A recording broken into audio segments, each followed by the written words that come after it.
Да, относно Инстаграм. Защо си го тая и защо точно на 14? Ами, не знам, просто реших така, нали, на 14, защо не? Защото ми омръзна това приложение. Както съм казвал и в предишни влогове, да. Това ще е един от тези влогове, в които се разхождам напред-назад из станната ми стая.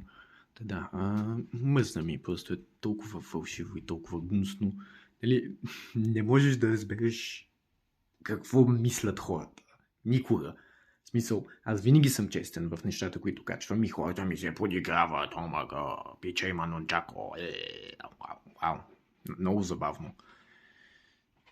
Да. Не, и всичко е толкова judgmental просто, нали? В смисъл, не знаеш какво мислят хората за теб някакси. Все едно качвам, че съм бил бътовчет ми в Clash Royale по купи на втория ми профил. Това е много смешно. И какво получавам от другата страна? Ето това. Да. Много е странно, много е странно просто.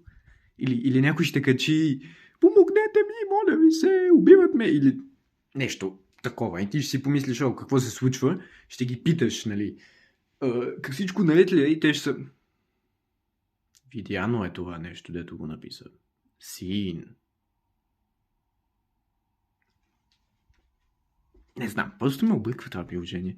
Просто всички хора стават някакви антисоциални буклуци и просто започват да се държат с теб отвратително. Нали? Някакси не искам да съм част от това нещо повече. Не искам да се състезавам с някакви антисоциални буклуци, както казах. Има друга дума. На върха на езика ми е, но не мога да се сетя. Дали ще паузирам влога. Лигловци. Ето това е думата. Не беше това думата, но предполагам ще свърши работа. Да, някакви лигловци, дето винаги очакват от теб най-доброто нещо, някакъв образ, нали, или какво си, ти си мъж, така че, значи не трябва да играеш Clash Royale.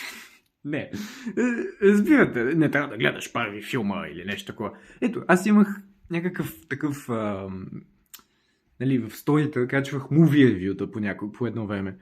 И син. В смисъл, излиза ми там 10 човека са го видяли и какво означава? Това нищо.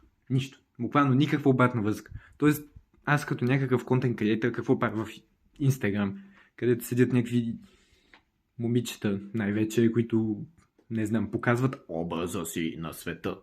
Да, както казах вече както казвам вече за пореден път, изтривам го. Копчето е изтрито. Копчето е изтрито. Приложението е изтрито. От телефона, с който снимам това. От стария ми телефон. Още не е изтрито, защото не знам. Казах утре, така че утре. По моята скала за измерване на време не е утре, докато не се събудя на другия ден. Така че да. Ето, отвратително приложение. Ето и сега ще се захвана за него. Да, ето така просто винаги правя. Просто го хващам и започвам да скролвам. Да скролвам, нали, Reels или какво е там. Или да чакам да ми отговорят някои хора на неща, които съм писал. Здравей! Те спят или каквото там правят, или са заети, или каквото. Никой не е толкова заед. Също така. Никой не е толкова заед, че да не може да ти отговори на съобщението веднага. Аз винаги отговарям веднага. Просто е антисоциално, както казвам за пореден път. Това видео някак си много дълго става, ама никой няма го гледа и без това, така че може да си позволя да правя каквото си искам. Това е просто за да споделя с света какво мисля за шибания Инстаграм. В бъдеще, ако някак си реша да ги направя качествени тия влогове, което казах, че няма да направя, ще се спъна, ще ги съкратя и да, това не е професионално. Никой няма го гледа. Never mind, до после.